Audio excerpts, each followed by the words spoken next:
কোনো রকম স্ট্র্যাটেজি ছাড়া তুমি যদি প্রি-টেস্ট পরীক্ষায় হায়ার ম্যাথ এক্সামটা দিতে বসো, তাহলে কিন্তু তোমার পরীক্ষা খারাপ হওয়ার চান্সেস কিন্তু অনেক বেশি। সো আসসালামু আলাইকুম সবাইকে। তোমাদের অমিয় ভাই আজকে তোমাদেরকে ওয়েলকাম করতেছি যে, তোমার সামনে যদি প্রি-টেস্ট এক্সাম থাকে, তাহলে হায়ার ম্যাথ এক্সামের জন্য তোমার কি বিষয় মাথায় রাখা উচিত? এবং আমি আজকে তোমার সাথে সেই ৫ টা জিনিস শেয়ার করব, যেগুলা তুমি যদি ফলো করো, তাহলে ইনশাআল্লাহ তুমি পরীক্ষায় একটা ভালো স্কোর নিয়ে আসতে পারবা। ঠিক আছে? সো যাদের পরীক্ষা হয়ে গেছে, জেনারেল ম্যাথ পরীক্ষা হইছে, আশা করি পরীক্ষাটা ভালোই হইছে। বাট হায়ার ম্যাথ এক্সামের জন্য কিন্তু তোমার একটু স্ট্র্যাটেজি নিয়ে আগানো দরকার। কারণ মেক্সিমাম যারা আছে তাদের প্রি-টেস্ট পরীক্ষায় কিন্তু মোটামুটি ফুল সিলেবাসটাই দেওয়া হইছে এবং কিছু ক্ষেত্রে হয়তো একটু কম সিলেবাস দেওয়া হইছে। বাট মোটামুটি 70-80% সিলেবাস কিন্তু দেয়া হইছে আরকি।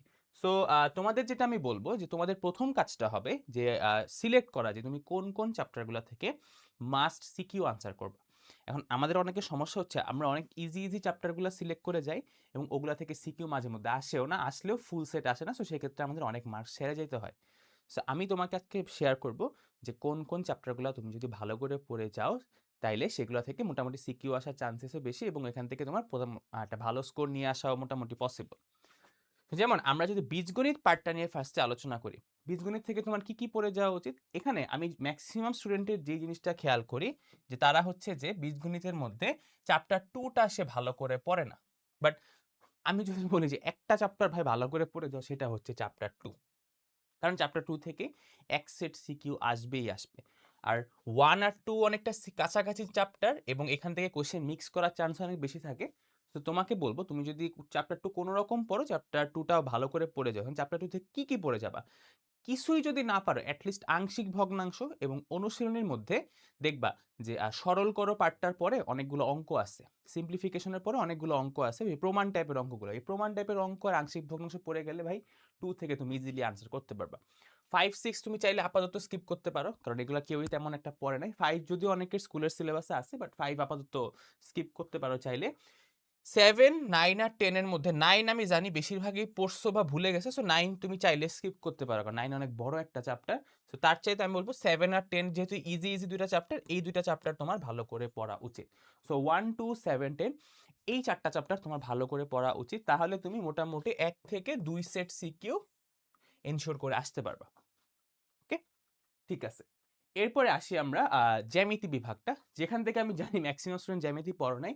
তো জ্যামিতি চ্যাপ্টার 3 টা তোমার জন্য একটা ট্রাম্প কার্ড হতে পারে। এখন যদি চ্যাপ্টার 3 তুমি ক্লাস করে না থাকো, তুমি এই চ্যানেলেরই এই প্লেলিস্ট সেকশনটাতে যাবা। মানে ভাইয়ার চ্যানেলটা অমিয় আর অঙ্ক। এখানে প্লেলিস্ট সেকশনে দেখবা যে হায়ার ম্যাথে চ্যাপ্টার 3 একটা ওয়ান শট ক্লাস আছে। সো এই ক্লাসটা করলে তুমি এখান থেকে যেকোনো কিছু আনসার করতে পারবা। কোনো প্যারা নাই। ঠিক আছে? সো আরো অনেক ক্লাস-টাস আছে। চাইলে ক্লাস-টাস করে দেখতে পারো। এমসিকিউ ট্রিক্স এর ক্লাস-টাস আছে, শর্ট কোয়েশ্চেন এর ক্লাস আছে। আর যাদের জেনারেল ম্যাথ পরীক্ষা এখনো হয় নাই, তারা চাইলে এখানে জেনারেল ম্যাথের ক্লাসগুলোও করে দেখতে পারো।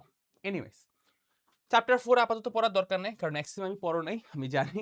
আর চ্যাপ্টার 11, 12, 13 র মধ্যে আমি বলব 11 আর 12 এই ২ টা যদি তুমি ভালো করে পড়তে পারো, তাইলে আর কোনো চিন্তাই নাই। তোমার ৩ তখন স্কিপ করলেও চলবে। 11, 12 ভালো করে যদি পড়তে পারো। অর তুমি ৩ আর 11 ভালো করে পড়তে পারো। মানে ৩, 11, 12 এই ৩ টা চ্যাপ্টারের মধ্যে যেকোনো ২ টা চ্যাপ্টার তুমি খুব ভালো করে পড়ে গেলে, এইখান থেকেও তুমি ১ থেকে ২ টা সেট সিকিউ অনায়াসে আনসার করতে পারবা। ঠিক আছে? এখন যদি এমন হয় যে আমি যেই কথা বলতেছি সেই অনুযায়ী এখান থেকে ১ সেট, এখান থেকে ১ সেট তোমার আনসার করা লাগবে তো ৪ সেট। তার ২ সেট কোত্থেকে আনসার করবা? আর ২ সেট আনসার করবা হচ্ছে এই লাস্টের এখান থেকে। ত্রিকোণমিতি আর সম্ভাবনা। এটা মাস্ট। ত্রিকোণমিতি আর সম্ভাবনা কোনোভাবেই স্কিপ করা যাবে না। ত্রিকোণমিতি আর সম্ভাবনা ভাইয়া কোনোভাবেই স্কিপ করা যাবে না। যদি তুমি স্কিপ করো তাইলে মোটামুটি ফুল আনসার করার আশা বাদ দিতে পারো। তো আমি তোমাদের সবাইরে বলবো ভাই ত্রিকোণমিতি আর সম্ভাবনা পার্টটা থেকে ২ টা সিকিউ মাস্ট তোমাকে আনসার করতে হবে। সো এই কারণে বলবো এই ২ টা চ্যাপ্টারের কোনো কিছু বাদ দিয়ে যাবা না। এই ২ টা চ্যাপ্টার ভালো করে পড়বা। সো যারা টেস্ট পরীক্ষায় অন্তত প্রি টেস্ট পরীক্ষায় অন্তত পাস হইলেও করতে চাও, তারা জাস্ট আর কিছু পড়ো আর না পড়ো, এই ২ টা চ্যাপ্টারের A to Z ফিনিশ করে যাও। এই ২ টা চ্যাপ্টারের A to Z ফিনিশ করে গেলে তোমার আর কোনো চিন্তা নাই। তোমার মানে এট লিস্ট পাস ফেল নিয়ে কোথাও আটকাবা না। ঠিক আছে? সো সিকিউর ক্ষেত্রে এই ২ টা চ্যাপ্টার তোমাকে মাস্ট পড়া লাগবে। এখন ব্যাপারটা আসছে ভাই এমসিকিউর জন্য কি করব? এসকিউর জন্য কি করব? এখন কথা হচ্ছে এমসিকিউর জন্য কিন্তু তোমার ওই স্কিপ করার অপশনটা নাই, তাই না? সো তুমি যেই চ্যাপ্টারগুলাই পড়বা, ধরো তোমার ১৪ টা চ্যাপ্টার আছে, তুমি মোটামুটি ৭-৮ টা চ্যাপ্টার ভালো করে পড়ে গেছো। ৭-৮ টা চ্যাপ্টারে তোমার যে গাইড বই আছে, টেস্ট পেপার আছে, ওখান থেকে এমসিকিউগুলো সলভ করে যাও এবং তোমার অন্যান্য যেই চ্যাপ্টারগুলো তুমি স্কিপ করে গেছো, ওখানে বিগত বছরের তুমি বোর্ড কোয়েশ্চেনগুলো একটু দেখে যাবা। ঠিক আছে? বিগত বছরের শুধুমাত্র বোর্ড কোয়েশ্চেনগুলো দেখে যাবা। মোটামুটি পারবা ইনশাআল্লাহ, সমস্যা নাই। ঠিক আছে? সো আর যারা একটু প্রিপারেশন ভালো তাদের জন্য একই সাজেশন ভাই, বোর্ড কোয়েশ্চেনগুলো করে গেলে স্কুলে আসলে ওই টপিকের বাইরের প্রশ্ন আসে না। সো এখান থেকে তোমার মোটামুটি একটা ভালো স্কোর এনশিওর করার ভালো একটা পসিবিলিটি আছে। ঠিক আছে?